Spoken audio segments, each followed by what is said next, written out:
এই তো আমরা আজকে শপিং মলে চলে আসছি। আজকে তো অনেক কিছু শপিং করব। তার আগে ছোটর জন্য একটা গাড়ি নিয়ে নিতে লাগবে। আরে কি ব্যাপার, ওটা কি? ওটা তো দেখি একটা টয়। আচ্ছা গিয়ে দেখো রাজু, এটা কেমন হয়? আরে মা, এটা তো ভালোই দেখতেছি, এটা নিয়ে নিব নাকি, কি বলো তুমি?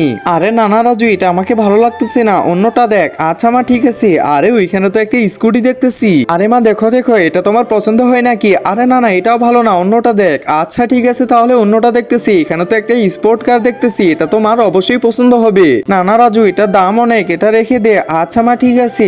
আরে ওইখানে তো একটা ছোট গাড়ি দেখতেছি, মা এটা নিয়ে নিব নাকি? আরে হ্যাঁ হ্যাঁ, এটা নিতে পারিস, নিয়ে আয় তুই। আচ্ছা ঠিক আছে। এই যে দেখো ছোটু, তোমার জন্য গাড়ি নিছি, কেমন লাগে বলো?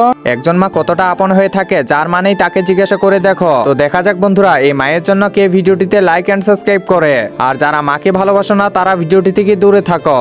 এই যে নাও তোমার জন্য এটা। আচ্ছা ঠিক আছে। আরে ছোট তো মুখে দিয়ে দিতেছে। আচ্ছা মা চলো। আরে আমি মনে করছি রাজুর জন্য গাড়ি নিতেছে। এ রাজু, কি হলো মা? গাড়িটা নে তুই। আরে মা, আমি তো ছোটর জন্য গাড়ি নিছি, চলে আসো। আচ্ছা ঠিক আছে।